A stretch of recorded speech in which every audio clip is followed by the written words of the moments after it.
Hey everyone, and welcome to the MP505 Diversity and Psychology course. I'm Henry Carlson, and I'm here with my wonderful co-host, Kendra Martin. Today, we're rolling up our sleeves to get into the whole cultural humility versus cultural competency thing. Kendra, you ready to dig into this? You know it, Henry. This is one of those topics that just keeps coming up, whether you're working in counseling, HR, or even just trying to be a decent human being. Cultural humility, cultural competence, they sound kind of similar, but they have some pretty key differences, right? Yeah, totally. The way I always explain it, well, at least try to every year, because I forget the definition. But let's see. So, Sue in 2001 outlined cultural competence as basically the idea that you can kind of master a set of knowledge, skills, and attitudes about people from different backgrounds. It's almost like a checklist, right? But then Fisherborn and her colleagues in 2015 kind of flipped it, saying, cultural humility is about staying open to learning, always. It's less of a get it and you're done, and more of a never really done journey. Exactly. I think Fisherborn et al. Really wanted to move us away from that sense of, congratulations, you crossed the finish line. You win Competent Helper of the Year. It's more, be ready to listen and admit when you mess up. I also like how cultural humility puts emphasis on power imbalances, not just what we know, but what we still don't know, and how that affects helping relationships. Oh, that's a big one for me.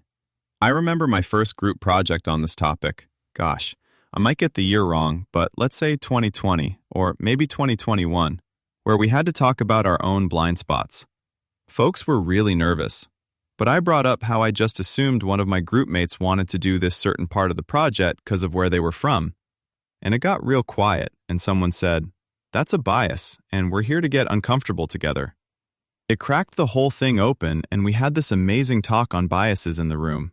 I'll never forget it. Kendra, I'm curious, did you ever feel like you had to be competent, or was it easier once you realized humility was the key? Oh, good question. For me, especially working in the Department of Health and Human Services, there's a constant push for cultural competence, trainings, policies, you name it. But I feel like real change only happens when people start getting comfortable with self-questioning and even being a little bit uncomfortable. That's why I lean more toward humility, because it leaves room for people to say, I got that wrong, let me try again.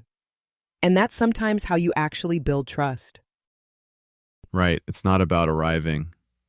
Okay, so thinking about group projects and self-reflection got me thinking. Let's move into some of the complexities around gender and sexuality that crop up in real-world settings. It's a whole different layer, isn't it? Absolutely, Henry. So if we talk about gender, sexuality, and the landmines of microaggressions, oh boy, there's a lot to sort through. The American Psychological Association's 2015 guidelines, especially for working with LGBTQ and transgender clients, they give specific, actionable steps, right? They cover language, assumptions, even pronouns, stuff my workplace still gets tripped up on, honestly. Totally. I mean, I didn't even know what a microaggression was for like half my life. For me, it's always the harmless joke or, oh, I didn't mean anything kind of comments that you realize can add up. Did you see that happen in your work, Kendra? Yes, and actually, I had to lead a workshop, must have been last year, maybe 2 years ago, for DHS staff, all about inclusivity in workplace language. I started with a simple activity, just asking people which phrases or jokes they'd heard around the office that made them pause. You would not believe the debate that broke out. People genuinely didn't see how innocent language could be hurtful, or how these phrases were rooted in old cultural scripts. We spent more time untangling that than any of the formal training points. Yeah, and I bet that was a real eye-opener. It reminds me, sometimes guidelines can spell things out, like with APA's guidelines for girls and women, or for LGBTQ folks. But if people aren't willing to challenge what they know, or the culture that shapes them, the guidelines just stay on paper, right? Exactly. That's where intersectionality comes into play, too. People carry so many layers: race, gender, ability, sexuality, all at once. And research, like Balsam et al., shows that ignoring those intersections makes it really hard to support people fully. A guideline is a good start, but the real work is being ready to listen and adapt over and over. So true.